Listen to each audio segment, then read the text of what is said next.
In my opinion, most of the boss fights in Zombies are just fine. I don't dislike them, they just don't really stand out to me. And the ones that do are more because of the spectacle or the story associated with them and not so much because of the gameplay itself. They mostly just boil down to whittling away at a boss's health and avoiding zombies, especially in more recent years. But then the Tomb came out, and I found myself having a lot more fun than usual during its final encounter. After having done it a few times now, it is easily my favorite fight in Black Ops 6, and possibly of all zombies. No, I haven't done every single one, I'll get around to Mephistopheles one of these days, but I still really like this one because, even though you do still just whittle away at a health bar and avoid zombies, it feels so much more engaging.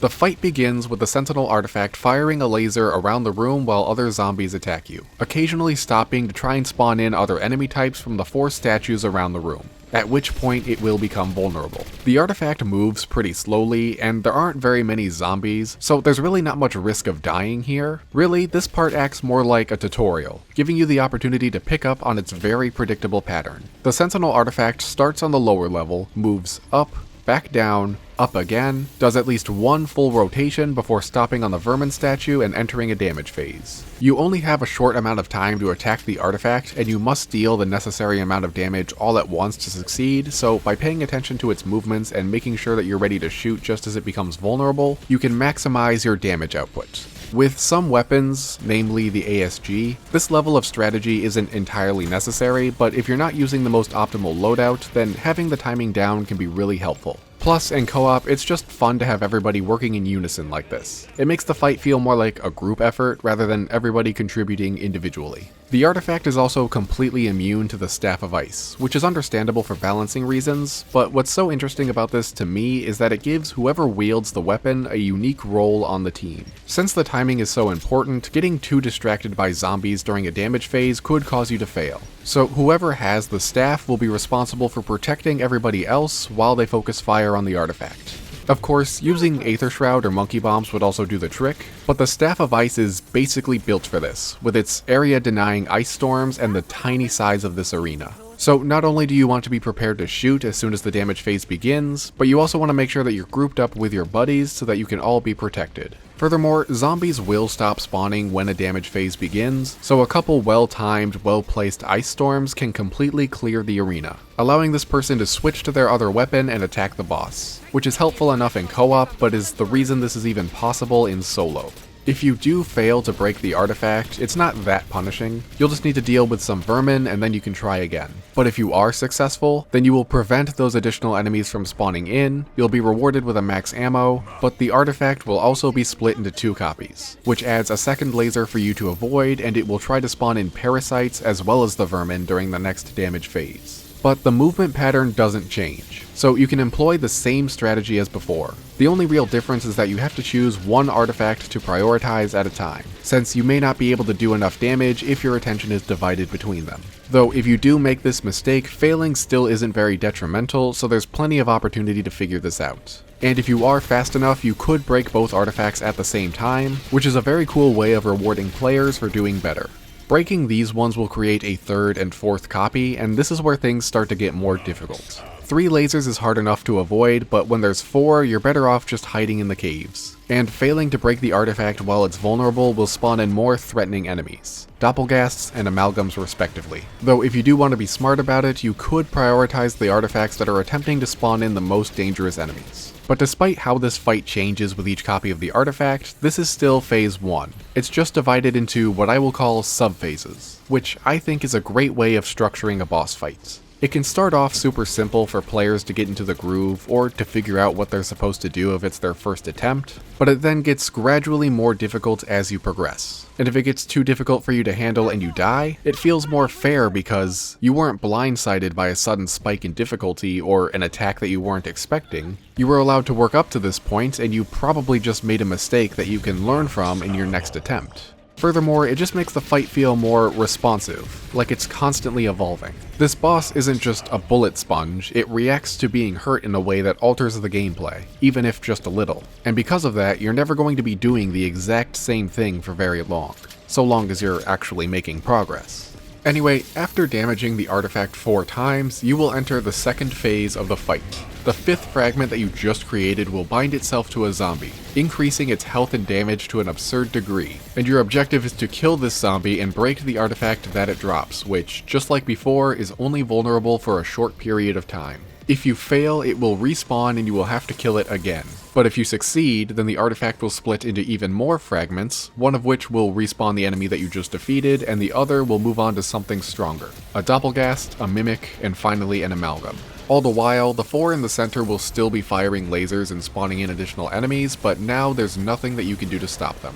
I do like that the behaviors from the first phase carry over into this one, adding to the sense that this fight is continuously building upon itself rather than drastically changing in between phases. And I like that this phase is still divided into progressively more difficult sub-phases with each new enemy type, though this time, justifiably, the difficulty increases at a much more aggressive rate. Actually, things can get out of control really fast, causing a breakdown in strategy. So it is very important to try and stay on top of things by keeping track of and keeping your distance from these mini-bosses, killing them as quickly as possible, and being prepared to attack the artifact as soon as it drops. Fortunately, any zombies with the blue artifact won't respawn until you either pass or fail the sub-phase, and the regular special enemies will only appear at set intervals, so you can make things a lot easier on yourself by taking care of all the other enemies first, allowing you to fully focus on the Sentinel artifact when it drops. However, you do need to be able to recognize if the artifact is dropped at a bad spot or at a bad time. In these cases, it's better to just cut your losses and try again rather than getting yourself killed trying to go for it. Again, the Ice Staff is going to play a very important role during this part, not as much to protect the team like before, since it cannot stop these enhanced enemies from coming at you, but it can deal a lot of damage to them. And of course, it'll make quick work of just about everything else in the arena.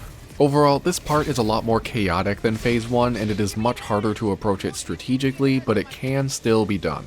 After beating the Enhanced Amalgam, Phase 3 begins, as signified by the ominous tolling of bells. The artifact will have been broken into 9 fragments, a nice detail by the way, and it will make a desperate final attempt to kill you. All 9 fragments will merge together one by one above this doorway, and you have until they finish doing that to deplete its remaining health. You only get one shot at this. If you fail, you die. But zombies will still be coming at you, trying to pull your attention away from the artifact. And if you focus too much on one or the other, you will die. In many ways, this part is a lot like Phase 1. Everybody needs to focus fire on the artifact, ideally as soon as it becomes vulnerable, and whoever has the Ice Staff can keep everybody safe from the zombies. It's just a lot more stressful this time around because there are no second chances. And all of the adrenaline from Phase 2 probably doesn't help either. But do it right, and you will have completed the Tomb's main quest. As you can see, there's a lot more that goes into each phase of this fight than just running around shooting the boss. You gotta worry about timing and positioning, strategically using the Wonder Weapon, and coordinating targets with your team. Well, technically you don't have to do any of that, you could just run in there guns blazing, but it goes a lot more smoothly if you incorporate these things into your runs.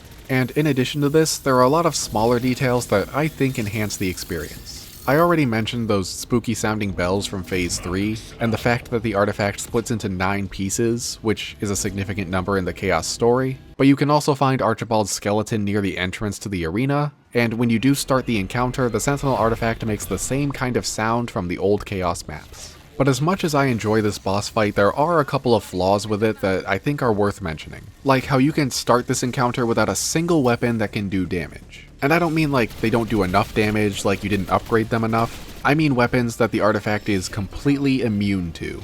This is understandable for the Staff of Ice, but this is also the case with any explosive weapons, including the ray gun. I imagine that this is so that you can't damage multiple artifacts at the same time with the splash damage, which I do understand, but the fact that you can start this boss fight without a single effective weapon is just insane. At least it doesn't flip the round when you start it, like on other maps, so in solo you could save and quit to go back and change your loadout, but in co-op you'll just be stuck indefinitely on the first part. And that's another issue, if you can't break the Sentinel artifact, you're just stuck. And because it starts off so easy, you'd probably have to quit or kill yourself, which is no way to end an Easter egg run. I think it would be better if there was some kind of limit on how long you could be stuck on any one part. Like maybe after 3 failed attempts to break the Sentinel artifact, it would attempt to do its team wipe attack. That would put more pressure on the players to break the artifact as quickly as possible, although you could also exploit this to grind camos, so if Treyarch did make a change like this, people might riot. I do think that the transition from Phase 1 to Phase 2 would have been better if it was easier to see the artifact bind itself to that first zombie, especially for people doing it for the first time. By the time it spawns, other enemies will already be attacking you, and the lasers will be forcing you into cover, so it's very easy to miss what's going on. And if you don't know that this zombie is out there, it could sneak up on you and end your run real quick, which I would say is the one part of this boss fight that feels unfair. If they just delayed the other enemies and the lasers a little bit longer, then you would have been able to watch the Sentinel artifact float over to that portal and see the zombie emerge from it, making it much easier to understand what you're supposed to do. And finally, I kind of wish that the arena would stay open after the fight. It's not like it's that great of a spot to be, but it is cool to see the aftermath of the main quest if you choose to continue playing. Like being able to go back and see Kraft's body in his cell on Citadel, or the Guardian being missing.